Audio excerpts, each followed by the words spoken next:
All, welcome back to cook with Josh. இன்றைக்கி நம்ம சேனலில் நம்ம என்ன ரெசிபி பார்க்க போகிறோம்னு பார்த்தீங்கன்னா, சூப்பராக ப்ரான் பிக்கிள் எப்படி செய்கிறதுன்னு தான் பார்க்க போகிறோம். வாங்க எப்படி செய்கிறதுன்னு பார்க்கலாம். ஸோ ஃபஸ்ட்டு அதுக்கு நான் கடாயில் கொஞ்சமாக வெந்தயம் சேர்த்துக்கிறேன். அதுக்கப்புறமா கடுகு சேர்த்துட்டு நல்லா ரோஸ்ட் பண்ணிக்கிறேன். அதுக்கப்புறமா ஒரு கொத்து கருவேப்பிலை இது கூட சேர்த்து நல்லா வதக்கிட்டு நல்லா ஆற வச்சுட்டு ஃபைன் பவுடராக செஞ்சு எடுத்துக்க போகிறேன். நீங்கள் நம்ம சேனலை இப்போ தான் ஃபஸ்ட் டைம் பார்க்குறீங்கன்னா மறக்காமல் சப்ஸ்கிரைப் பண்ணிக்கோங்க. டிஃப்ரெண்ட்டான டிஷ்ஷஸ்லாம் போஸ்ட் பண்ணுறேன். செஞ்சு பார்த்துட்டு எப்படி இருக்குன்னு மறக்காமல் கமெண்ட் பண்ணுங்கள். உங்களுக்கு ஏதாச்சும் டிஷ்ஷஸ் நான் செய்யணும்னு ஆசைப்பட்டாலுமே கமெண்ட் பண்ணுங்கள். நான் உங்களுக்கு அதை செஞ்சு காட்டுறேன். எனக்கு தெரிஞ்ச அளவுக்கு நான் செஞ்சு ஷேர் பண்ணுறேன். ஸோ அடுத்து ஒரு கடாயில் எண்ணெய் சேர்த்துக்கோங்க. நான் கடலை எண்ணெய் அப்புறமா நல்லெண்ணெய் ரெண்டுமே சேர்த்துக்கிறேன். சேர்த்துட்டு ஆயில் நல்லா ஹீட் ஆனதுக்கப்புறமா ப்ரான் க்ளீன் பண்ணி வச்சுருக்கேன். ஸோ யூஸ்வலாகவே ப்ரானில் நடுவில் ஒரு குடல் மாதிரி இருக்கும். ஸோ அதை ரிமூவ் பண்ணிவிட்டு சமைக்கிறது தான் நமக்கு உடம்புக்கு நல்லது. ஸோ அதை ரிமூவ் பண்ணிவிட்டு நான் சேர்த்துக்கிறேன். எண்ணெயில் சேர்த்ததுக்கப்புறமா ப்ரான்லேருந்து கொஞ்சம் கொஞ்சமாக தண்ணி வெளில வர ஆரம்பிக்கும். அதை நீங்கள் அப்படியே குக் பண்ணுங்கள். ஒரு 3 to 4 minutes குக் பண்ணாலே போதும். ப்ரான் நல்லா குக் ஆகிடும். குக் ஆனதுக்கப்புறமா ப்ரானை மட்டும் அப்படியே எடுத்துருங்க. எடுத்து தனியாக ஒரு பிளேட்டில் வச்சுக்கோங்க. நம்ம லாஸ்ட்டாக அந்த தொக்கு பிக்கிள் ரெடி பண்ணதுக்கப்புறமா, ஊறுகாய் ரெடி பண்ணதுக்கப்புறமா நம்ம அதுக்குள்ளே சேர்த்துக்கலாம். நம்ம யூஸ்வலாக ப்ரான் தொக்கு நிறைய செஞ்சு நம்ம சாத்துக்கு போட்டு பிசைஞ்சு சாப்பிடுவோம். ஆனால் இந்த ப்ரான் ஊறுகாய் ஒரு 2 பீஸ் வச்சு நம்ம சாம்பார் ரைஸ், ரசம் ரைஸ், கேர்ட் ரைஸ் எது சாப்பிட்டாலுமே செம்மையாக இருக்கும். ஸோ ஒரு முறை இந்த மாதிரி பிக்கிள் செஞ்சு ட்ரை பண்ணி பாருங்கள். ஸ்டோர் பண்ணி பாருங்கள், ஃப்ரிட்ஜில் செம்மையாக இருக்கும்.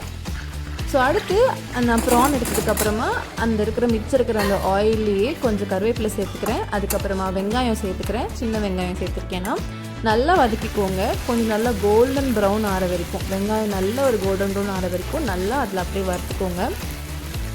டிஸ்கிரிப்ஷனில் நான் டீட்டெயிலாக குவான்டிட்டி மென்ஷன் பண்ணியிருக்கேன், செக் பண்ணி பார்த்துக்கோங்க. வெங்காயம் நல்லா வதங்கினதுக்கப்புறமா ஒரு ஸ்பூன் இஞ்சி பூண்டு பேஸ்ட் சேர்த்துக்கோங்க. சேர்த்துட்டு நல்லா வதக்கி விட்டுக்கோங்க. இஞ்சி பூண்டு பேஸ்ட்டுக்கப்புறமா கொஞ்சம் அடி பிடிக்கிற மாதிரி இருக்கும். கொஞ்சம் சிம்மில் வச்சுட்டு நல்லா வதக்கிக்கோங்க.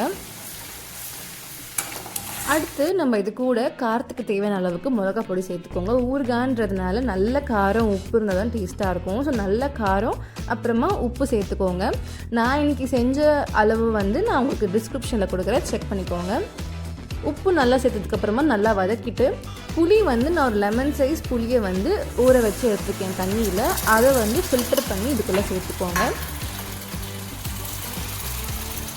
அடுத்து இது கூட நான் அரைச்சி வச்சிருந்த பவுடர் நான் இதுக்குள்ளே சேர்த்துக்கிறேன். இந்த பவுடர் ஆட் பண்ணதுக்கப்புறம் ரொம்ப நேரம் கொதிக்க விடக்கூடாது. ஸோ அதனால் பவுடர் ஆட் பண்ணிட்டு நல்லா மிக்ஸ் பண்ணி விட்டுக்கோங்க. அதுக்கடுத்து இம்மீடியட்டாக ப்ரான் நம்ம இதுக்குள்ளே சேர்த்துக்க போகிறோம்.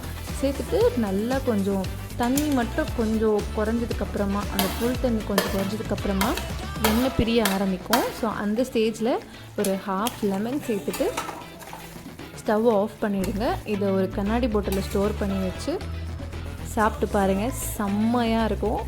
எப்படி இருந்தது மறக்காமல் கமெண்ட் பண்ணுங்கள். Try it, enjoy it. Thanks for வாட்சிங்.